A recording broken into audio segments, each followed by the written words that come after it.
Amém, Senhor. Obrigado pela Tua presença em todos os lugares. Obrigado porque Tu és Deus, um Deus que é Pai, um Deus que é bom, um Deus que cuida de nós. Nós estamos aqui reunidos para Te entregar honra e glória e para receber de Ti orientação, ensino para a vida. Fala aos nossos corações em nome de Jesus. Amém. Por favor, queira se assentar. Hoje nós vamos olhar para o que registra a palavra de Deus no dia anterior à crucificação do Senhor Jesus, especialmente naquele momento que é chamado de última ceia. No domingo passado nós vimos o que Jesus fez com os seus discípulos depois da ceia. Eles foram para o Monte das Oliveiras, no Getsêmani, e lá houve um momento muito difícil em que Jesus abre o coração aos seus discípulos. Mas antes de irem para lá, eles têm um momento no entardecer da quinta-feira, muito especial. E esse momento então está registrado aqui em Mateus 26, capítulo 20. Ao cair da tarde, Jesus pôs-se à mesa com os 12 discípulos. E é muito importante a gente ter uma perspectiva adequada do que estava acontecendo lá. Não tem a ver com aquele quadro da última ceia, que é uma cena mais, apesar de retratar uma cena antiga, né, uma ceia mais ocidental, com uma mesa mais alta, enfim, né? O costume era que a mesa fosse bem baixinha, lá no chão, e eles ali reclinados ao redor daquela mesa, estavam não partilhando de um ritual.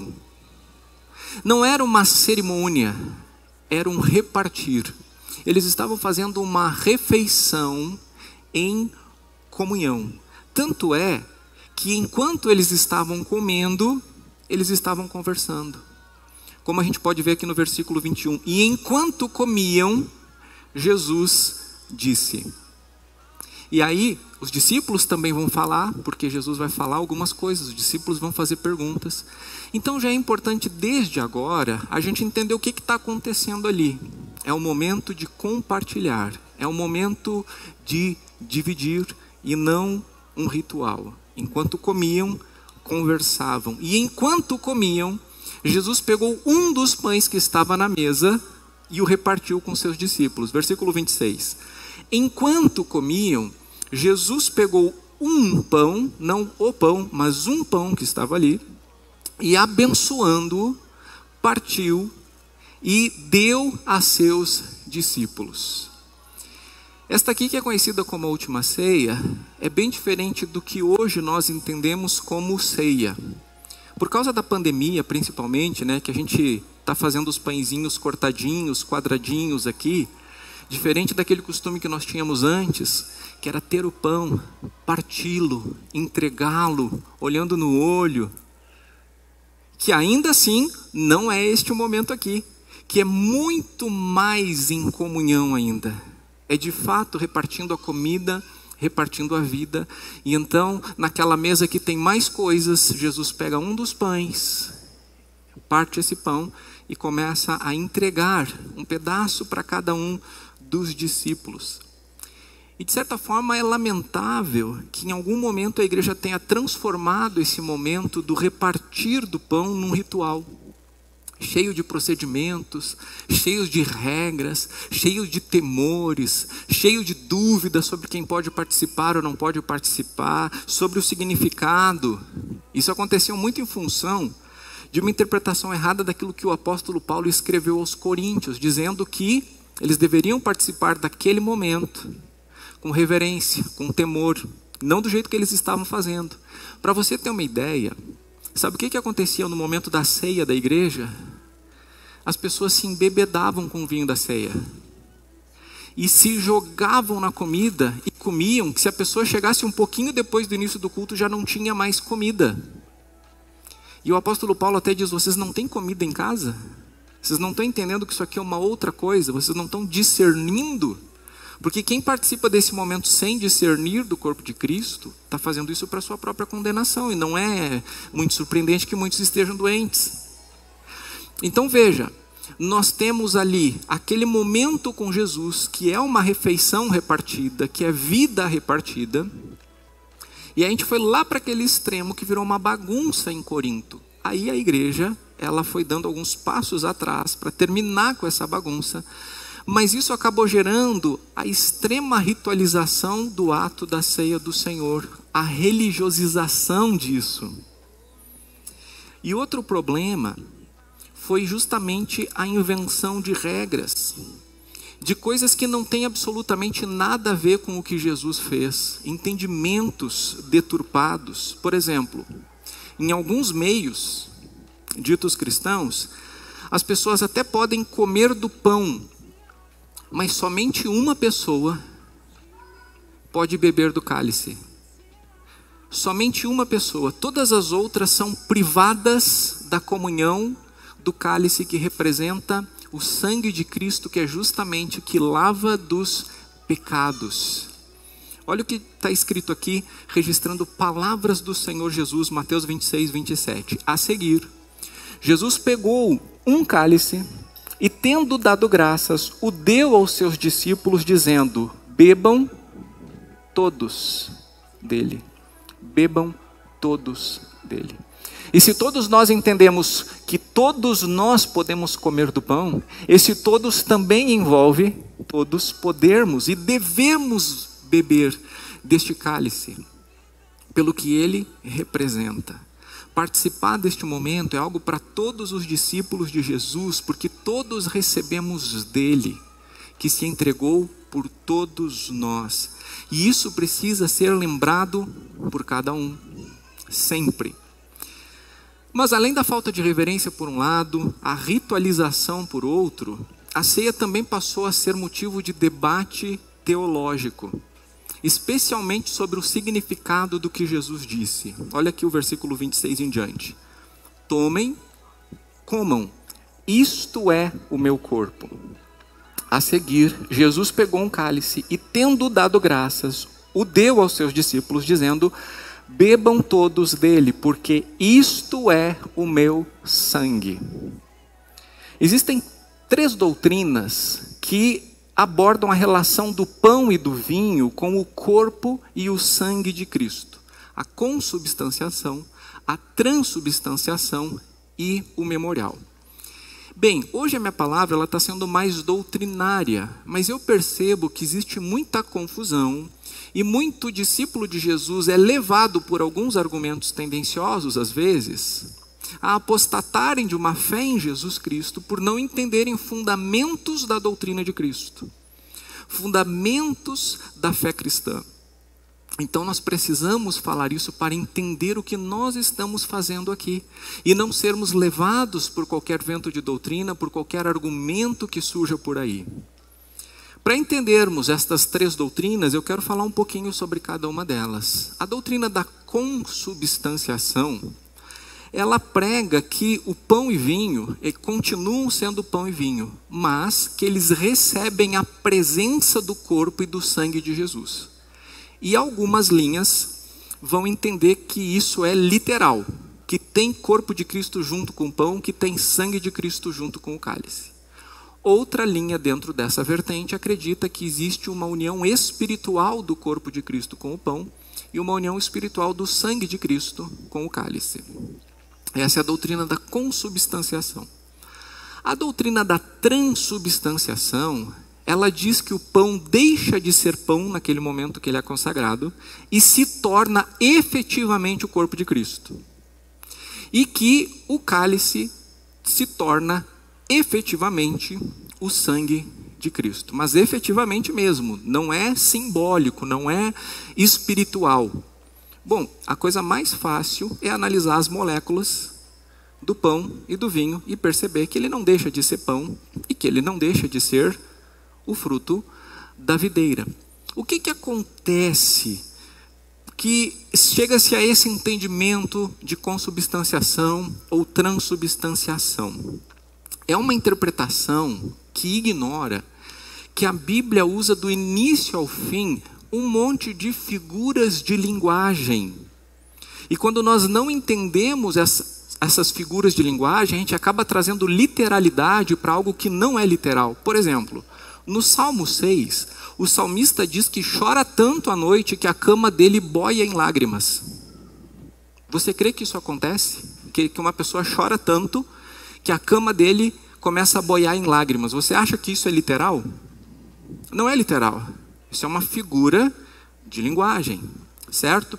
Quando Jesus diz, eu sou a videira verdadeira, você acha que Jesus é realmente uma árvore? Porque o argumento para a transubstanciação é que Jesus está afirmando, este é o meu corpo.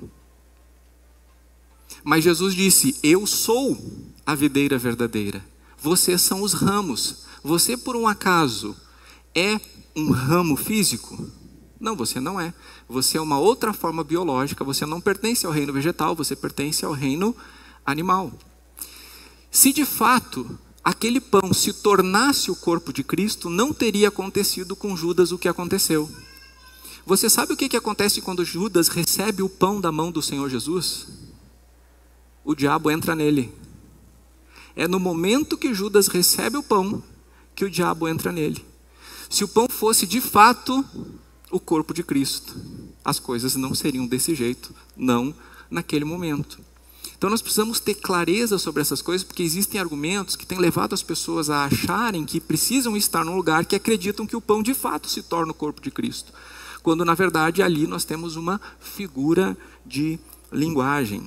O mais importante a entendermos é o propósito da ceia do Senhor. Lucas registra, Lucas capítulo 22, 19. Lucas registrou as palavras de Jesus, façam isto em memória de mim. Esse é o objetivo. Jesus está dizendo, este é meu corpo, este é meu sangue, comam, bebam, façam isso em memória de mim. Por isso nós cremos que o pão é o pão, o vinho é o vinho, e o pão partido e o vinho nos lembram do sacrifício de Jesus por nós. Nos traz à memória quem Jesus é e o que Jesus fez por nós. Façam isso em memória de mim. Agora também não significa que porque é por fazer em memória de Jesus que isso seria um momento de uma refeição funeral ou fúnebre. Porque Jesus estava ali com eles. Jesus estava presente ali.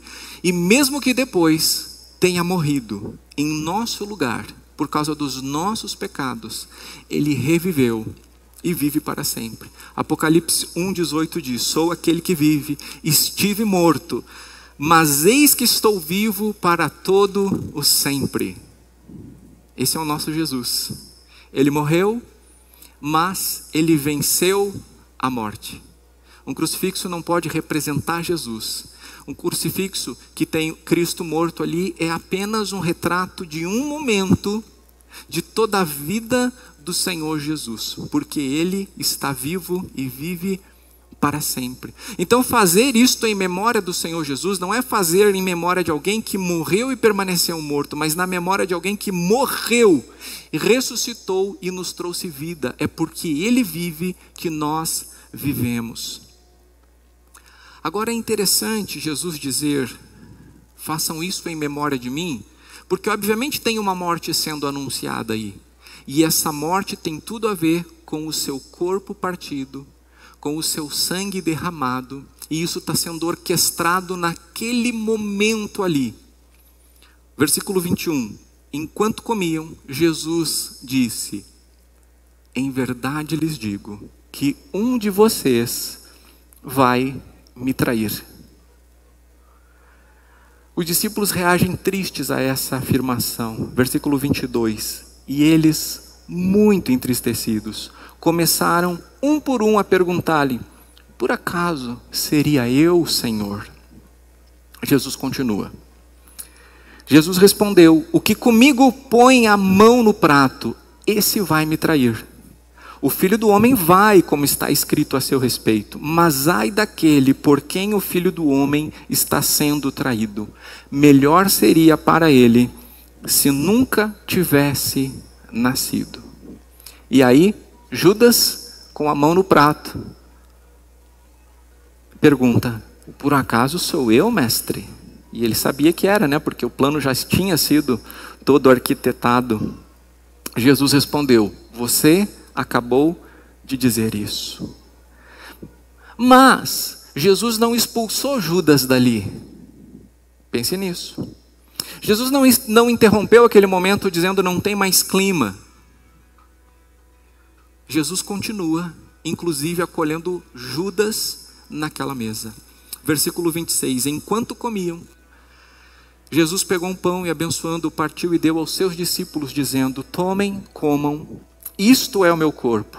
A seguir, Jesus pegou um cálice e, tendo dado graças, o deu aos seus discípulos, dizendo: bebam todos dele, porque isto é o meu sangue, o sangue da aliança, derramado em favor de muitos para a remissão de pecados. Jesus está dizendo por que aquilo será necessário. Quando ele parte o pão e dá um pedaço de pão para cada um, quando ele pega o cálice e dá para que cada um deles beba do cálice, Jesus está dizendo o que ele está disposto a fazer por todos, e está dizendo que ele vai fazer isto para curar a doença mais incurável do ser humano, que leva à morte, que é o pecado. E isso que eu estou entregando para vocês, isso que eu estou entregando por vocês, vai tirar o pecado de vocês. Nesse momento está ali Judas e todos os demais apóstolos presentes. Todos receberão e comerão o pão que Jesus repartiu. Com uma diferença que você fica sabendo lá no Evangelho de João: o pão de Judas, Jesus molha, embebe o pão de Judas e entrega para Judas aquele pão que, imagino eu, vai pingando até as mãos de Judas. Então é uma cena bem dramática, é um significado muito complicado, mas não é só por causa de Judas que Jesus vai derramar o seu sangue. É por cada um daqueles 12 apóstolos que está ali junto com Judas, e por minha causa, por sua causa. Mas perceba que é assim que Judas vai receber o pão, mas ainda assim ele vai receber o pão. E isso é muito importante para nós sabermos. Ainda assim ele vai receber o pão. Porque isso fala muito a respeito da obra de Cristo na cruz. Quem, por exemplo, hoje na tradição evangélica pode participar da ceia do Senhor? Você sabe daquele costume antigo das igrejas, né? Pelo menos das igrejas que eu fiz parte. Quem está em comunhão com o corpo de Cristo, fique em pé para participar da ceia do Senhor. Quem não está, fique sentado. Você já participou de um culto assim? Levanta a mão, só para eu ter ideia. Ficou sentadinho também alguma vez?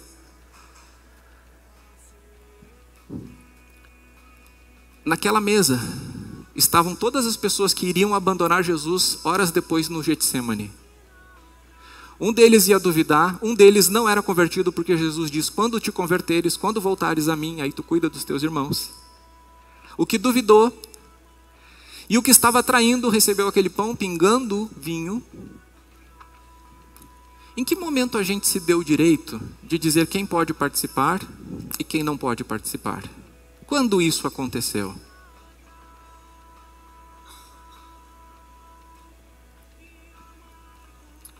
Aqui é um termo que confundiu muito a teologia cristã, porque Jesus diz: este é o sangue da aliança derramado em favor de muitos, para a remissão de pecados. Então, tem uma linha teológica que diz que, como Jesus está dizendo que o sangue dele foi derramado por muitos e não por todos, significaria então, com outros textos bíblicos usando o mesmo argumento, que Jesus não morreu na cruz por toda a humanidade, mas que Jesus morreu na cruz por muitos, não por todos. Isto é um gigantesco absurdo. Existem algumas doutrinas, uma delas que se chama a teoria da expiação limitada. Mas como alguém seria capaz de olhar para a cruz de Cristo, para ver Jesus morrendo na cruz e dizendo assim: ele só morreu por nós? Porque quem tem essas doutrinas se inclui no nós, pelos quais Jesus morreu. Por alguns outros, Jesus não morreu, se esquecendo de vários outros ensinos bíblicos, como por exemplo que a graça de Deus se manifestou salvadora a todas as pessoas. Mas vamos pensar na palavra muitos, Porque muita confusão doutrinária que existe é porque as pessoas se apegam a terminologias, a etimologia das palavras, e não olham o contexto, principalmente o contexto da Bíblia toda. O que será que esse muito significa? Eu queria fazer duas reflexões aqui sobre isso. Por exemplo, imagina que a humanidade tivesse 3 pessoas só. 3 pessoas. E os 3 foram afetados pelo pecado. Não existe mais ninguém, só estes 3 humanos. Jesus vem, morre por eles para perdoar-lhes os pecados. A pergunta que eu faço a você é: Jesus teria morrido por muitos ou por poucos nesse caso? 3 pessoinhas. Jesus teria morrido por muitos ou por poucos? Por poucos. 3 pessoas. Jesus teria morrido por poucos. Mas esses poucos seriam todos. Concorda? Poucos, mas todos. Nós somos mais de 7 bilhões de habitantes na face da terra e contando, e crescendo. Jesus morrendo por todos estes, ele está morrendo por muitos ou por poucos? Por muitos. Porque o muitos não significa que é menos do que todos. Significa que é muita gente. Esse todo mundo por quem ele morreu é muita gente. Mas também tem outro argumento que é muito importante nós entendermos. Porque o apóstolo Paulo, quando diz que o pecado entrou no mundo através de Adão, sabe o que o apóstolo Paulo escreve? Assim como o pecado entrou por Adão e muitos morreram. Mas eu pergunto a você, esse muito significa que muitos receberam o pecado e outros não? Ou todos receberam o pecado? Todos. Então, se esses muitos que recebem o pecado são todos, Jesus também morreu por muitos, o que significa por todos. Eu sei que isso não é um problema vigente aqui na nossa igreja, mas eu achei importante hoje trazer uma palavra mais doutrinária, porque às vezes isso realmente mexe com as pessoas, e quando uma pessoa se obstina numa coisa, ela vai contaminando o seu entorno, e isso vai separando, vai criando divisões, problemas, enfraquecendo a fé e levando pessoas em outras direções. Dessa forma, Judas estava ali, este Judas que nas próximas horas trairia Jesus com um beijo. Por isso nós não negamos o pão e o cálice para ninguém que venha buscá-lo. Mas nós somos apenas zelosos em alertar que este momento requer consciência. Não participe desse momento se você não entende o que isso significa. Porque isso é sério. É muito importante ter o entendimento que este pão de fato representa o corpo de Cristo que dolorosamente foi entregue por nós na cruz. Este cálice representa o sangue do Senhor Jesus Cristo que dolorosamente foi vertido por nós na cruz. Mas tenha toda certeza, quando você pegar este pão, quando você pegar este cálice, você tem tudo o que precisa para estar participando de algo que Jesus disse que você deveria. Afinal de contas, tem uma outra questão. Esse pão, ele é um pão.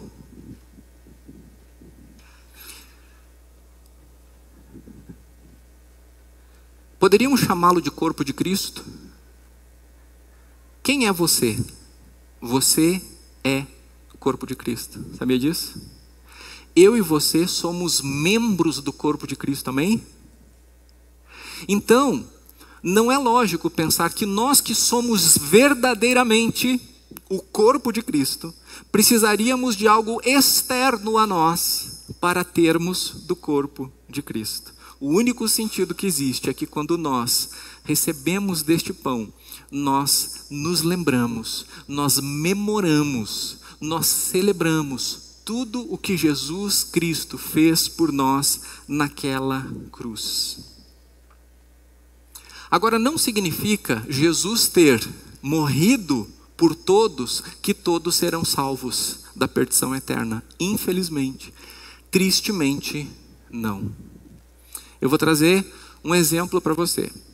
Imagina que eu receba aí uma unção de prosperidade e fique muito rico. E aí eu chego aqui num culto assim e digo: irmãos, paguei um jantar para todo mundo no de Paulo aqui na quadra de trás. Todo mundo pode sair daqui, ir lá no de Paulo e jantar.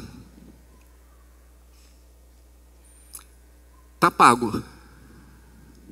Hoje de manhã eu acho que esse exemplo funcionaria melhor, mas deixa eu fazer uma pergunta aqui para ver se vai dar certo.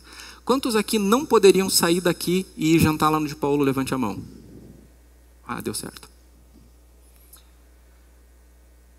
Deu certo porque alguém tinha que levantar a mão, senão meu exemplo não dava certo. Então perceba, está pago para todo mundo, mas nem todo mundo vai. Concorda? Jesus morreu na cruz e pagou pelo preço dos pecados de todo mundo, mas nem todo mundo vai. Aqui eu não quero comparar quem não vai no de Paulo com pecadores, tá? É só no exemplo. Porque por não terem recebido do que Jesus ofereceu, continuam sem aquele alimento necessário para desfrutar da eternidade. Então nós temos que fazer essa diferença. Jesus ter morrido por todos não significa que todos serão salvos. E é por isso que a gente não pode descansar enquanto nós temos parentes, amigos, colegas que não conhecem o Senhor Jesus. Nós precisamos anunciar do Senhor Jesus. Não tenha medo de ser inconveniente. Tenha medo de ser chato, porque crente chato é insuportável. Mas será que é o momento de falar?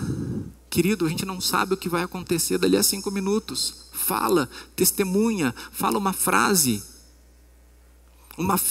evangelística assim, e deixa o Espírito Santo fazer. Mas nós precisamos, essas pessoas já receberam o pagamento pelos seus pecados, não vamos deixar elas continuarem carregando, sem saber que Jesus Cristo morreu por elas na cruz e que Jesus ama elas.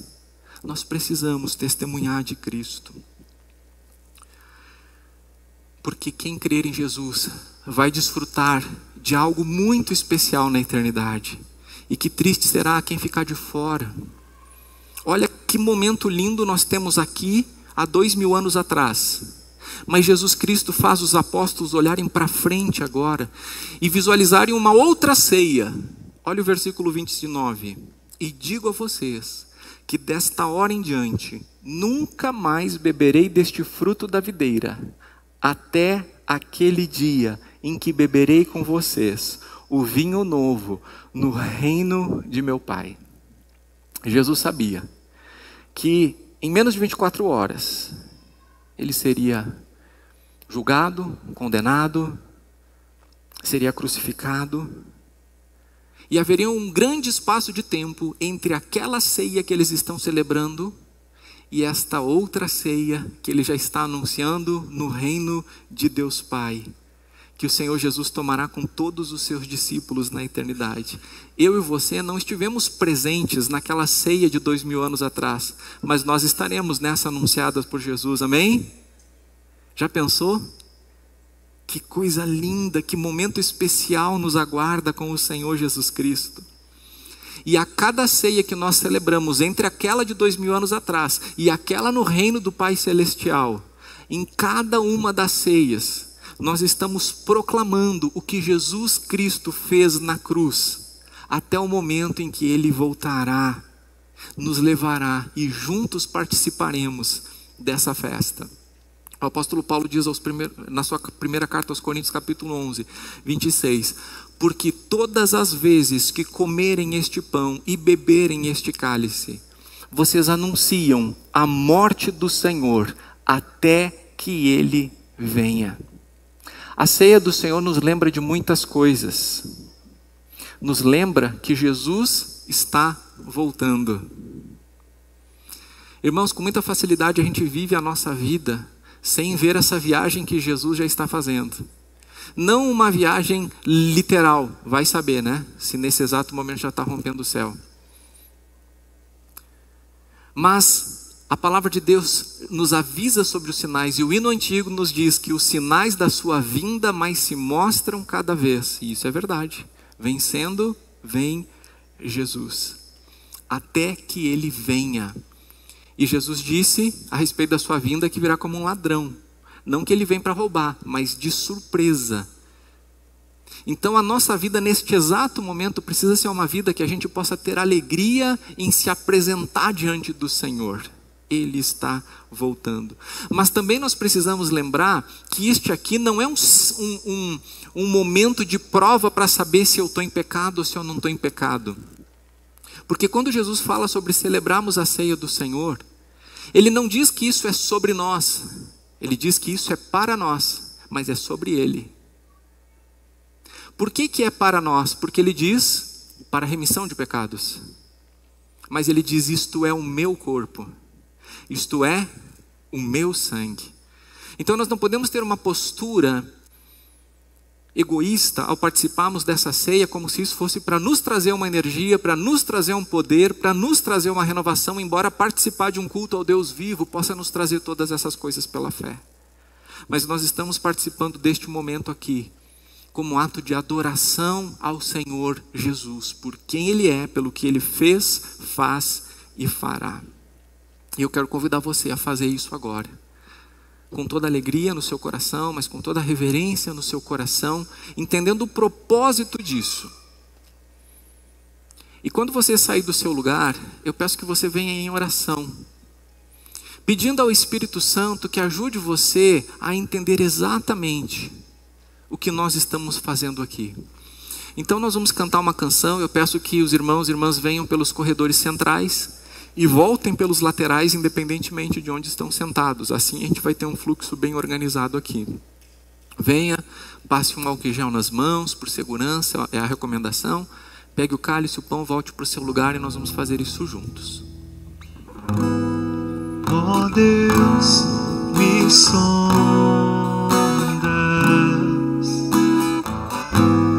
conheces-me, mesmo quando falho, eu sei, me amas, estás presente a me cercar, e em todo tempo eu sei, me amas, eu sei, me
nós temos, porque Jesus fez o que fez, é algo impensável.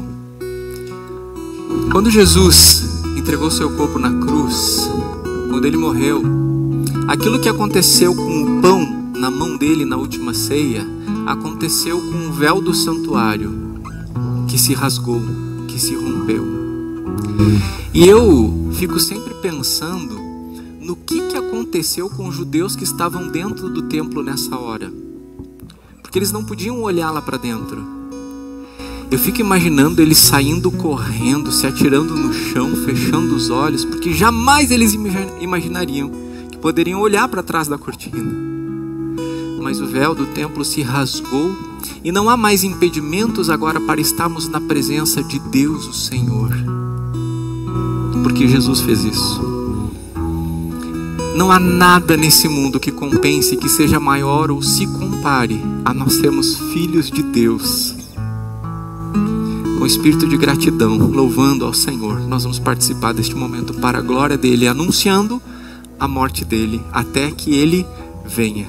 Aquele que morreu, mas vive para sempre. Em nome dele nós fazemos isso.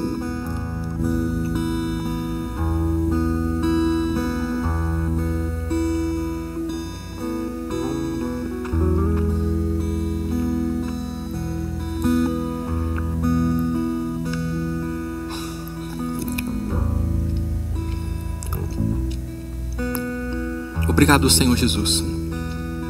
Nós não somos melhores do que aqueles discípulos que estavam naquela mesa da ceia, porque junto com eles, todos nós, com nossos pecados, somos responsáveis pelo que aconteceu com o Senhor. Ainda bem, pela tua graça, pela tua bondade, pela tua misericórdia, o Senhor fez algo a respeito. Se os nossos pecados foram lançados sobre ti, o Senhor é maior. Onde abundou o pecado, superabundou a graça. Onde veio a morte, a vida venceu. E obrigado porque agora nós temos essa vida. Senhor, porque tu é vida, nós temos vida. Na tua luz vemos a luz. Grande é o Senhor, digno de toda a honra e de toda a glória. Obrigado, Senhor, porque com este pão, com este cálice, o Senhor nos lembra do que fez por nós, do teu amor e do valor que o Senhor nos deu. E porque o Senhor deixou claro que fez isso para retirar o nosso pior inimigo, para nos curar do pecado. Obrigado porque agora nós somos livres em Cristo, em nome de Jesus, em teu nome, amém, amém. O próximo versículo diz que depois de terem terminado a ceia, eles cantaram um hino. Como aquela era uma refeição de Páscoa, antes da refeição se cantavam alguns hinos, especialmente o Salmo 113, 114, 115 e 118, chamados Salmos de Hallel, que significa louvor. Então, até o 114 se cantava antes da ceia, e do 115 ao 18 depois da ceia. E nós não sabemos a melodia, mas a canção que nós vamos cantar agora, mais uma vez, é o Salmo 115. Tem uma partezinha do Salmo 139 também, mas pelo menos nós vamos poder cantar hinos com palavras que muito provavelmente nosso Senhor Jesus e os discípulos entoaram naquela noite de quinta-feira. Não a nós, Senhor, não a nós, mas ao teu nome da glória. Não a nós, Senhor, não a nós, mas ao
Você crê? Amém, glória a Deus. Você pode se assentar. Eu tenho uma informação muito importante para repartir com a igreja. Peço que você está conectado com a gente, continue ainda, porque é bem importante o que eu vou dizer.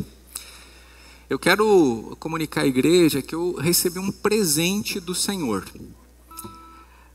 Esse presente foi um diagnóstico na sexta-feira de que eu estou em depressão de leve a moderada. E eu decidi explicar um pouco mais sobre isso para a igreja, porque normalmente isso é um tabu. Isso gera muita confusão. Então existem algumas coisas que eu quero dizer para tranquilizar a igreja, mas também para que a gente permaneça unidos no Senhor, confiantes, sabendo que Deus é bom e o seu amor dura para sempre. Isso não mudou e não mudará. Então, alguns esclarecimentos. Existem vários tipos de depressão. Às vezes quando a gente pensa assim, alguém está com depressão, a gente já imagina alguém num quarto escuro, trancado, sem tomar banho, sem sair de lá. Olha, depende do tipo de depressão. E dentro dos vários tipos de depressão, existem sintomas específicos daqueles tipos. Se a pessoa tem até 2 sintomas daquele tipo de depressão, se diz que é uma depressão leve. Se ela tem 3 ou 4, se diz que é moderada. Se tem 5 ou mais, ou todo, se diz que é uma depressão grave. E a depressão, ela é um processo bioquímico. É muito importante entendermos isso. Isso não é uma invenção. No passado, eu já fui muito intransigente com isso. Por isso que eu disse que isso é um presente que Deus está me dizendo, né? Somente quando a gente vive uma situação é que a gente consegue entender melhor. Então, a depressão ela é multifatorial. Às vezes a pessoa ela não tem causa nenhuma a não ser a causa genética. Algumas questões, mais biológicas dela mesmo, né? Existe, por exemplo, a depressão sazonal, não aconteceu nada de ruim, mas acontece em lugares que são muito escuros, frio por muito tempo, né? Por isso que a gente tem que cuidar de tomar sol, tomar vitamina D, enfim. Eu não quero prescrever nada aqui. Mas, como é que esse processo bioquímico, normalmente, a neurociência tem entendido que acontece? Existe algum estímulo que o hipotálamo entende como uma ameaça. Quando você percebe uma ameaça, eu vou usar o exemplo do pitbull de novo. Vem um pitbull correndo para você, na sua direção, babando. Então, o hipotálamo, ele manda uma ordem para a hipófise, e a hipófise manda uma ordem para as glândulas suprarrenais que ficam em cima do rim. E estas glândulas suprarrenais produzem cortisol e outros hormônios, chamados hormônios do estresse. Você sente aquela coisa louca e sai correndo, né? Então, vê que maravilhoso que é o corpo humano como Deus criou, né? Porque se não fosse o hipotálamo mandar para a hipófise, mandar para suprarrenais e encher você de cortisol, você, olha que lindo o pitbull vindo, né? Então é esse cortisol que leva você.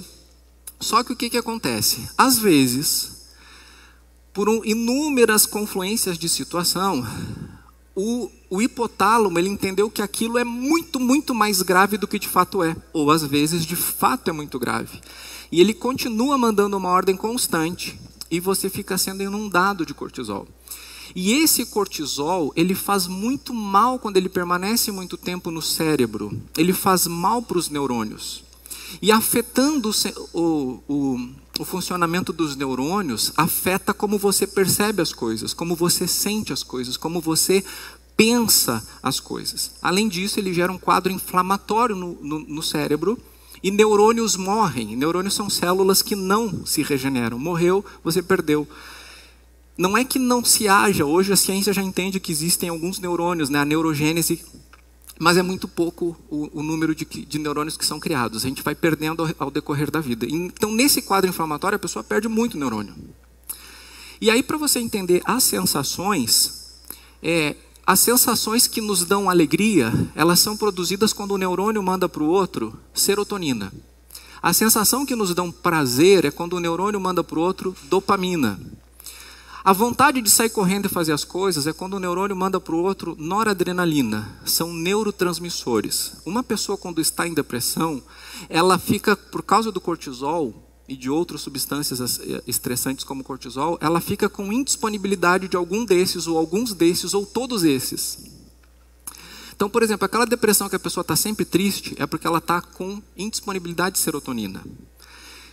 E essa indisponibilidade é que precisa ser trabalhada. Então, estou explicando para você a mecânica da depressão, certo? Para você entender que isso é um processo biológico. Sabe quando acontece uma situação estressante, a pessoa fica com uma gastrite? Aquela situação gerou um certo desequilíbrio, jogou ácido demais no estômago, e aí a pessoa não se incomoda de tomar o omeprazol, de fazer um tratamento para o estômago, né? Mas se tornou um tabu quando não é o estômago que é atacado, quando é o cérebro que é atacado. Mas o processo biológico é o mesmo, é o corpo sendo atacado por uma situação que apavorou o hipotálamo. Agora eu quero falar onde que entra Deus nisso tudo e onde que entra o diabo nisso tudo. Primeiro que é importante entender que isso não é um ataque do diabo contra a minha vida, porque o diabo não pode tocar em mim. O diabo não pode tocar em você sem a permissão de Deus. Você crê nisso? Você não está à mercê do diabo que ele chega num dia e diz assim, hoje eu vou atacar essa pessoa com uma doença. Olha, você é selado com o Espírito Santo da promessa. O maligno não pode decidir tocar em você e tocar. A menos que Deus, por algum propósito, permita. Mas 1 João 5,18 diz, quem é nascido de Deus guarda a si mesmo e o maligno não pode tocar nele, amém? O maligno não pode tocar nele. O que nós precisamos entender é que Deus está acima do bem e do mal. A gente tem uma ideia de que Deus está de um lado, o mal está do outro. Deus está aqui, Satanás está aqui. Essa é uma ideia errada. Deus é infinitamente gigante. O mal é muito menor do que Deus. Satanás é muito menor do que Deus. Então Deus está acima de todo o bem e o mal. E Ele pode usar o bem e Ele pode usar o mal para seus propósitos. Nós precisamos entender isso. Jó entendeu isso diante do seu sofrimento. Jó respondeu, Jó 2,10, temos recebido de Deus o bem. Por que não receberíamos também o mal? Você pode até pensar assim, tá, mas isso é Jó interpretando a situação. Não, mas tem uma linha editorial aqui. O versículo continua, em tudo isto Jó não pecou. Percebe?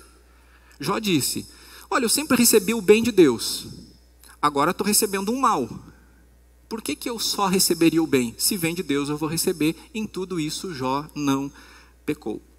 Além disso, meus irmãos, como é que eu estou interpretando essa situação? Por que eu disse que isso é um presente de Deus? Porque eu sei que Deus tem algo com isso na minha vida. É agradável? Não é.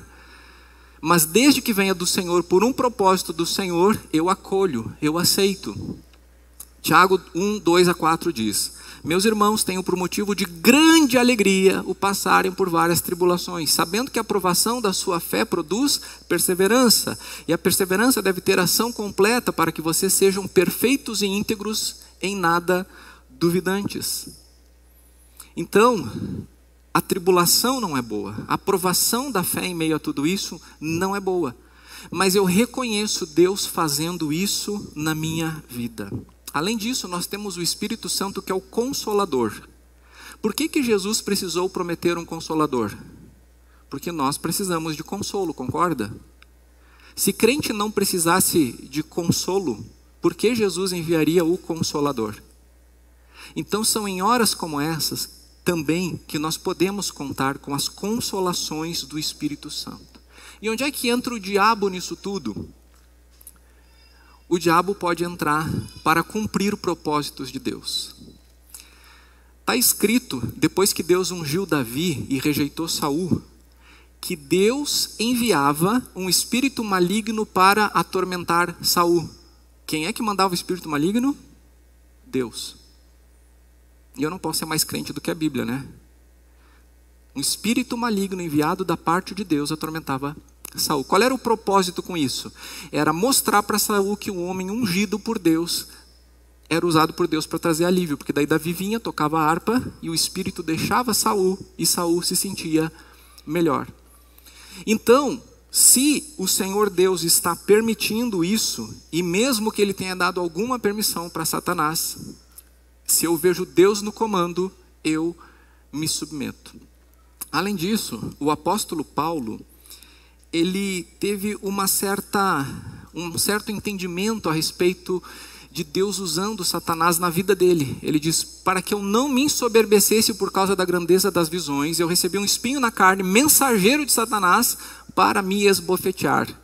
Irmãos, devido a oportunidades que Deus me deu, eu sempre achei que eu nunca entraria em depressão. Eu sempre achei que eu sempre lidaria bem com as situações, principalmente porque nós já tivemos tantas dores, tantas lutas, e nós chegamos até aqui. Daí eu fico pensando, eu sou formado em Direito, sou formado em Teologia, tenho um monte de pós-graduações, comecei especialização em Neurociência, eu leio, eu estudo, eu estou fazendo um mestrado, minha capacidade cognitiva é grande. Como é que você acha que eu estou me sentindo agora?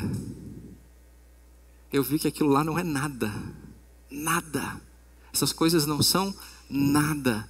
E eu me senti fraco. E aí o que o apóstolo Paulo entendeu? 2 Coríntios 12, eu já estou terminando.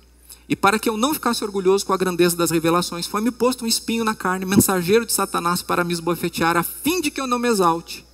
3 vezes pedi ao Senhor que o afastasse de mim. Então ele me disse, a minha graça é o que basta para você. Porque o poder se aperfeiçoa na fraqueza. De boa vontade, pois, mais me gloriarei nas fraquezas, para que sobre mim repouse o poder de Cristo. Por isso, sinto prazer nas fraquezas, nos insultos, nas privações, nas perseguições, nas angústias, por amor de Cristo. Porque quando sou fraco, então é que sou forte. É a primeira vez que eu entendo esse texto do jeito que eu estou entendendo agora. Porque até passar por coisas assim, não entende. Por isso que mais uma vez eu digo, eu vejo como um presente de Deus, porque Ele lembrou a mim da minha fraqueza. E eu tenho me prostrado com mais frequência. Eu tenho reconhecido o Senhor. Eu tenho dependido mais do Senhor e visto o seu grande poder agir em minha fraqueza. E eu não quero perder isso. Eu não quero me sentir forte de novo em mim mesmo. Eu quero poder chegar diante da igreja e dizer, ganhei um presente, estou em depressão. Sou fraco, sou pequeno. O N. Cordeiro, ele escreve o seguinte, nós não esquecemos que somos cristãos, mas com frequência esquecemos que somos humanos. Vou dizer de novo, nós não esquecemos que somos cristãos, mas às vezes esquecemos que somos humanos. E eu estou compartilhando isso com a igreja nessa noite, porque nós decidimos ser uma igreja íntegra, transparente, não uma igreja de fachada que simula sorrisos. Nós nos alegramos com motivos de alegria e choramos com motivos de tristeza. Domingo passado eu compartilhei aqui Jesus no Getsêmani, o próprio Senhor Jesus sendo transparente com os discípulos. Jesus disse, estou com uma tristeza e uma angústia. Jesus compartilhou isso de forma transparente com os discípulos, estou com uma tristeza e com uma angústia. Então como eu posso chegar diante da igreja e esconder o fato de que sexta-feira eu fui diagnosticado com depressão? Também passei a ter angústia, tristeza de um jeito que eu nunca tive. Agora eu quero também dizer um outro jeito que o diabo entra nessa história toda. Ele aproveita essa situação para tentar fazer eu pecar. Porque o diabo ele aproveita qualquer coisa, até presente de Deus. Por exemplo, o apóstolo Paulo, você deve lembrar, ele diz que o diabo aproveitou até a lei. A lei foi concedida e o pecado aproveitou a oportunidade que a lei foi concedida, porque a lei tinha a finalidade de ressaltar o pecado. Então o pecado aproveitou que ficou em evidência. Então veja como o diabo é ardiloso. Até a própria lei de Deus ele aproveitou. Agora tu imagina um servo de Deus em depressão. Com aqueles momentos em que você quer sair daquilo e não é fácil. Aí quando você sente a sua dopamina lá embaixo, você quer uma fonte de prazer.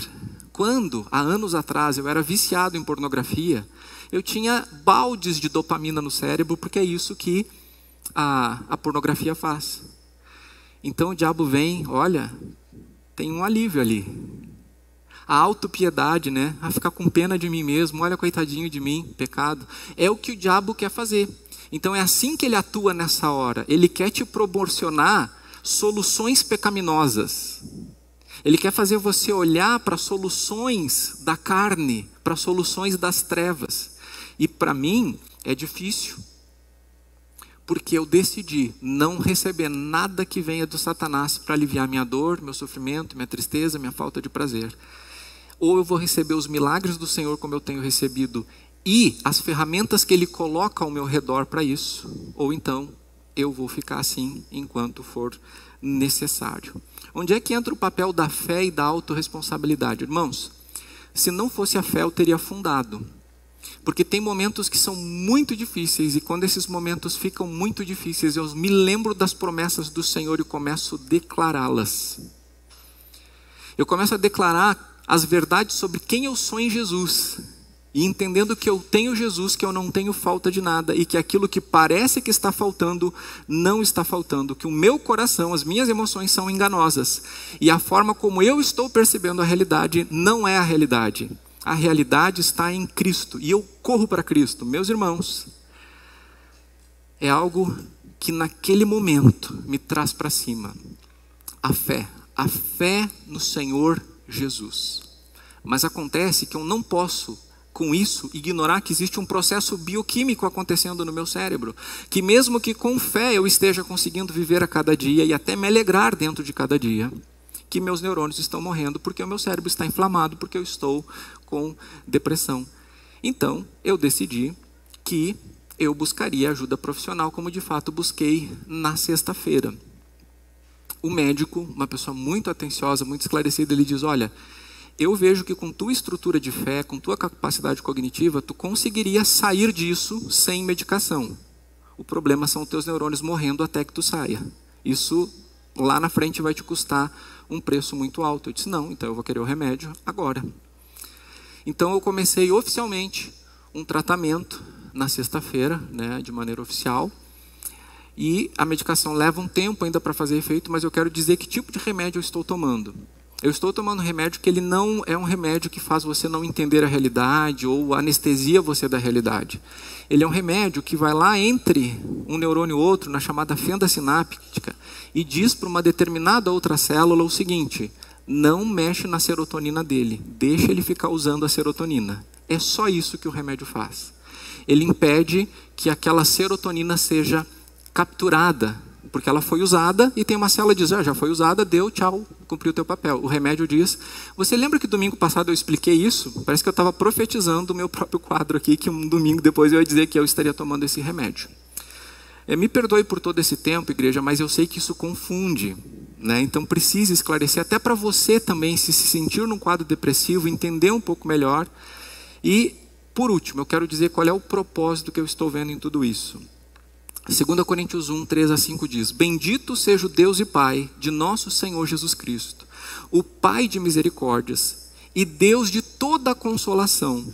É Ele quem nos consola em toda a nossa tribulação, para que pela consolação que nós mesmos recebemos de Deus, possamos consolar os que estiverem em qualquer espécie de tribulação.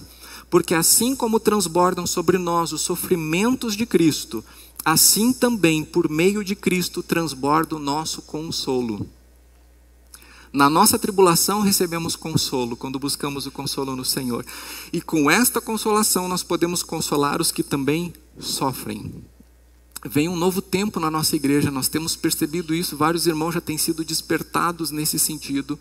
E a nossa igreja, meus irmãos, será cada vez mais um hospital, onde vai ter cura para o corpo, para a alma e para o espírito. Nós temos crido isso, nós temos visto isso. Tem um testemunho logo que vai vir aí, que vai mexer com a igreja. Porque o Senhor está fazendo isso. Mas, irmãos, é difícil a gente se colocar no lugar do outro sem ter passado por aquilo. E é um presente que Deus está dando para a Igreja Batista da Comunhão, que o seu pastor esteja em depressão. Porque agora eu tenho um outro olhar.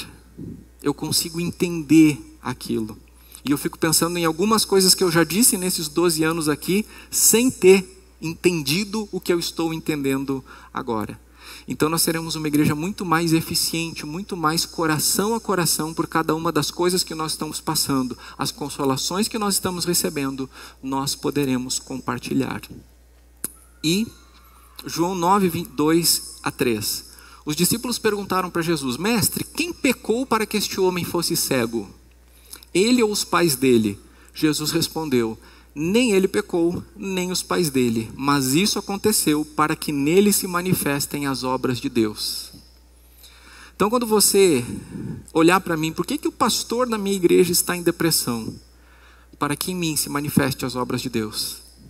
É nisso que eu creio. Eu quero que Deus seja glorificado com a minha vida. Eu quero que a cura de Jesus seja manifesta na minha vida. Eu quero que isso sirva para que pessoas sejam curadas e restauradas. Eu quero que a minha dor sirva para amar. E eu agradeço você por me ouvir, você por me compreender. Se talvez em algum momento aí pela frente eu não corresponder a alguma expectativa, eu estou me dando algumas liberdades em meio a tudo isso, mas eu agradeço muito se você orar mais intensamente pela minha vida, né? Para que Satanás não se aproveite disso e eu acabe não enxergando alguma situação perigosa aí. Mas ore pela nossa restauração, pela cura, né? É muito importante para nós. E obrigado por ser esta igreja, onde eu posso ser transparente e íntegro junto com os outros pastores também, que podem abrir aqui os seus corações.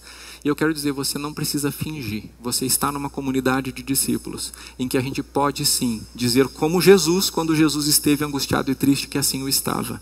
Você será acolhido, você não será julgado. E é porque eu não tenho medo desse julgamento que eu faço isso com você. E porque tanto amor eu tenho recebido dessa igreja nestes últimos anos. Ok? Se você orar por mim, bênção. Se quiser me dar uma viagem para o Caribe, bênção. Mas aí é entre você e Deus, tá? Estou brincando. O Caribe essa hora não, né? Acho que é Europa. Igreja, obrigado por estarmos juntos, tá? Se você está nos visitando, o que eu estou falando aqui é uma brincadeira, tá, gente? Não a parte da depressão, a parte da viagem. Isso é brincadeira, tá bom? Vamos nos colocar em pé e encerrarmos essa celebração. Hoje de manhã a gente recebeu os membros, né? Os novos membros, e eu disse, agora eu quero chamar os novos membros. Eles vieram assim, ó. Né? Claro, imagina, o pastor fala que está em depressão, fala tudo isso aí, né? Mas igreja, a intenção não é essa. Eu estou celebrando ao Senhor. E eu quero convidar você a louvar ao Senhor pelo que acontece da parte dele nas nossas vidas. Então por isso eu quero convidar você, por mais contrassenso que talvez pudesse ser, a cantar Eu Te Agradeço, Deus, por se lembrar de mim. Eu estou num deserto, mas ele não se esqueceu de mim e não vai me deixar morrer no deserto, como ele não vai abandonar você. E é com essa fé que eu quero que você comece essa semana, em nome de Jesus.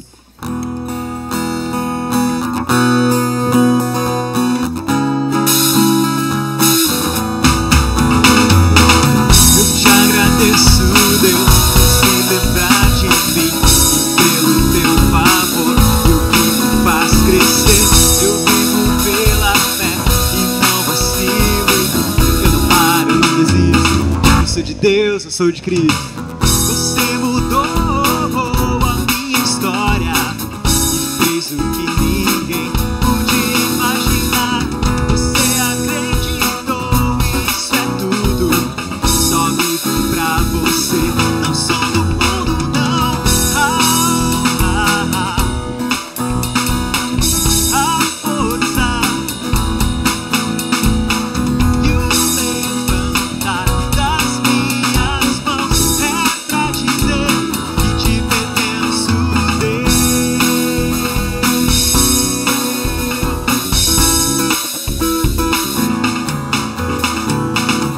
Te agradeço, Deus, que no deserto me deixou morrer e desanimar, como aquela mãe que não desiste.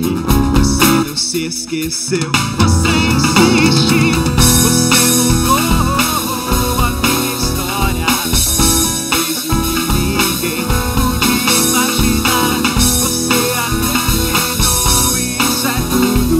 Só vivo pra você. Não sou do mundo, não.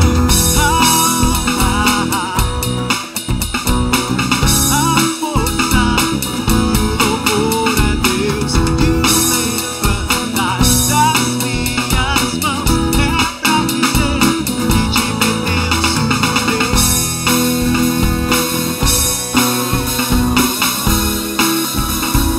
Que te pertenço, Deus.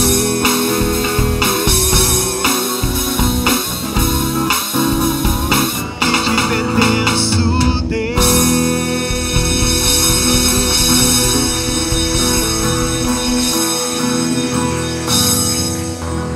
Amém. Você pertence ao Senhor. Tenha uma semana abençoada e abençoe vidas em nome de Jesus. Amém.